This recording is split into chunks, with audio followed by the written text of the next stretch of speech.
when you see an artist and then they are doing their branding and they are paying and people have mentioned their name and they are getting shows and they are moving around and they become famous, you think say eda form sa kwa ho eda form anka ya paper ho. Now this look-alike guy of your friend is Kuami Eugene.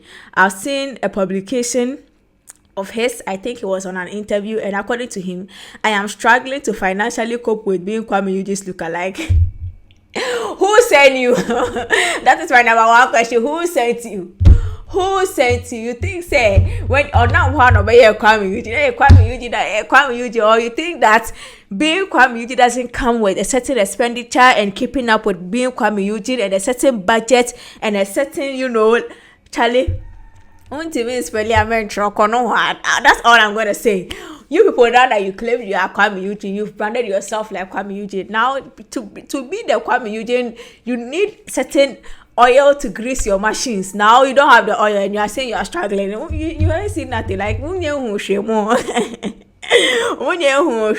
so now you understand why some of the artists were upset of what you guys were doing, because then whatever they are is what brings them money to actually keep up the appearance and what they are. So when you guys purport or you want to act like you are them, and then some damn event organizers were also giving you the platforms to perform their songs, then it means Adriane and the means of them to financially keep up with themselves and cope with the world, you are taking that from them, and now you have become famous as you want. Honestly, is it not just fame you guys wanted? What else? You wanted the finances. Now on you. I thought you guys were doing this thing for the fame. Really? What were you guys thinking this was going to be? That because you were look-alike, what? Ghana will take care of you now? Or you become a national asset and then we have to, what? The government has to pay you. What are you thinking? Being Kuami Eugene is the works that they have done is keeping them going. What have you guys done that is keeping you going? That you are not able to, what? What are you expecting will be the financial benefit? That because you are popular, we pay you royalties for being popular. I don't know about Massa. If you are popular, go to another country somewhere where if you are popular and you are broke and you can't cope, go to another country where nobody knows you and start afresh. All the same, moving on to the Kuami Eugene, I've seen a post by this one is from George Britain's account that says that news reaching them says Kuami Eugene part ways with the Lynx Entertainment. I have a feeling I think I should be a prophetess in this industry, because anybody that has followed the industry closely will know that there was something going on. It wasn't just automatic that a whole Kuami Eugene we've entered this year and we haven't seen him actively like that. Also, rumors of him and what's this name, Lynx Entertainment started last year too, and then there was some form of resolution and denial and all, and clearly it has come to it. Whatever pursued, we don't know yet. I don't know if it's amicable or it's not amicable, but whatever the case, I just hope that he has built the skills, he has learned what he needs to learn to actually move on. Or I'm even hoping that there is a bigger hand that is supporting him now, or he's moving on to a bigger platform or a bigger face for his career, so that we don't see that Lynx Entertainment elevation and then when they leave, then that's downward. When they leave, it's not down like that. They try to do it on their own. They strive to do it on their own for a while, and then they realize actually I'm going from and that from sir, then things start going down. But I am hoping, as I said, that there's a bigger hand that has picked him up, that is willing to do bigger things with him, so that it's not that story we hear from Kuami Eugene. Because to me, the Kuami Eugene is one of the money-making hit makers that I can't wait to hear his latest banger for this season. Anyways, I even made a tweet said, Charlie, may try I want to hear how it will sound. I don't know, say Charlie, you never go disappoint. I can't wait to hear.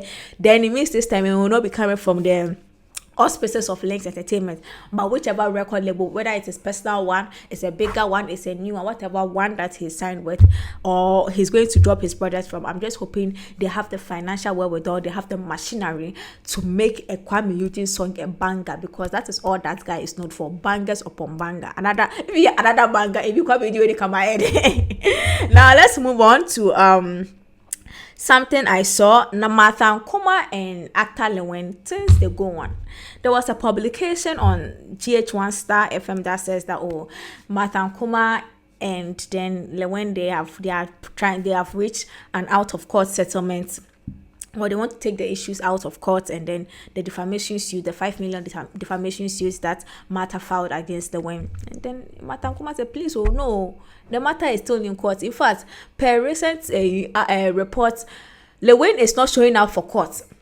Neither are his lawyers showing up for court. So how then are we saying, your friend is saying, the matter is out of court, but that is still in court? Just that, per what Martha Nkrumah said, Lilwin has sent some impaying for to her lawyers trying to get it out of court. But until they are able to do that, the matter is still in court. However, she's saying that what Lilwin did was really wrong. It has pained her. She's a Christian and she's willing to forgive.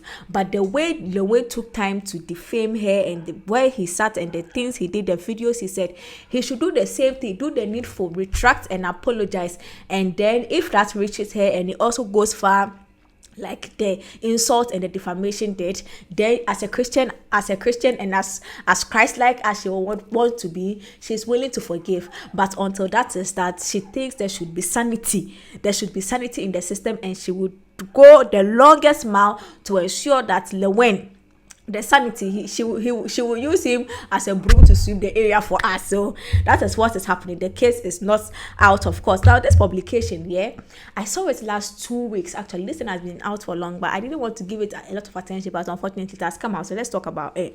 Somebody wrote a letter to the Olympics committee that is saying that Sark was not worth being billed to perform at the Olympics African fan zone, because first of all, he said Jennifer Lomote in his song, he portrays Kobo women from the Eastern Ghana and referring them as involving in a case of promiscuity.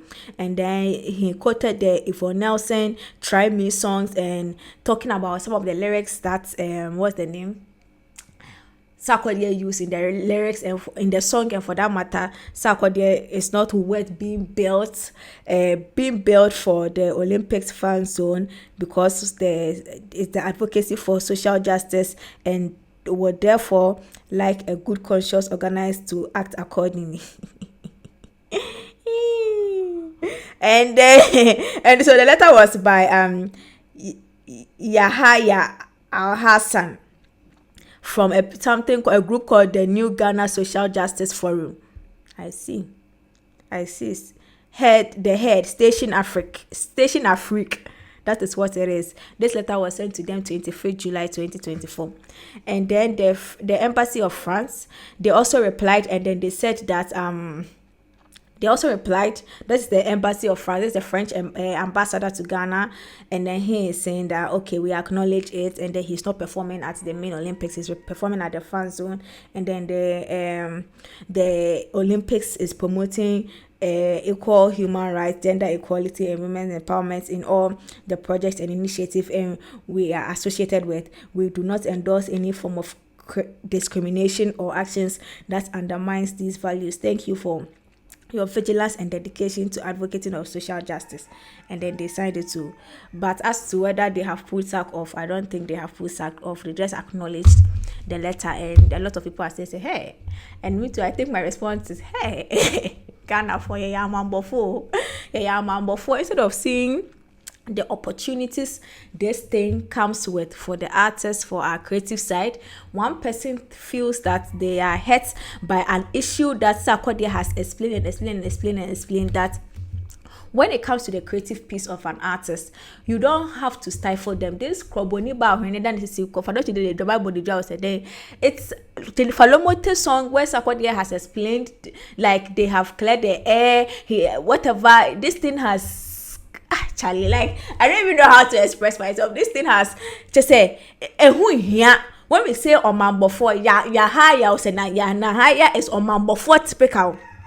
Now this issue of your friend is saying Sarkodie try me and all of that, the thing that happened, you are talking about equality, you are using what's the name, Yvonne Nelson's book and Sarkodie's response, you are talking about equality for women, and how about you the same energy using it to push for justice for Yvonne Nelson's mother, and what the book did to her reputation in this country? that you did not see. And then I don't see why people think that when we are talking for equal rights and equality for women, it means that men have to be shut up, or men have to shut up when women are talking. No, a woman said something against the man used the means at which he is the most convenient convey his message to also address the issue. And then because of that, you know, the human bono or something that he does for a living should bore him. Now, if Sarkodie was a nobody that was not doing anything, do you think Yvonne Nelson would have put him in a book? Do you think if Sarkodie was not doing these things that makes him Sarkodie, Yvonne Nelson, all the people that Yvonne Nelson has left, did you see her documenting all of that in the book? So why is it that because of that thing, just because what he spoke up when the world was shutting him down? I really don't get it. But all the same, I can't wait to see him perform at the fan zone, as long as there hasn't been an official publication saying that, oh, he has been pulled out because of this, and that. And besides, do you know the history of everybody in the Olympics? All the over 1,000, 2,000 plus Olympians in there, and the sponsors and whoever. Do you know their history too? Do you know their history and what they also stand for? Do you know their history? Even North Korea, they've been allowed to be part of the Olympics. North Korea Charlie, I don't want to go deep into it, because people will say because it is Sark at the talk. But before you pull the gun on Sark, why don't you go and check each Olympian, each sponsor, the Olympic chiefs, whatever, whoever is involved in the Olympics, check there to their background and see if they do not have anything that is questionable in there. Nonetheless, this has been what has been going on. Do subscribe to the channel, press the bell icon, and if there's anything you have to do it now. Haslo cha.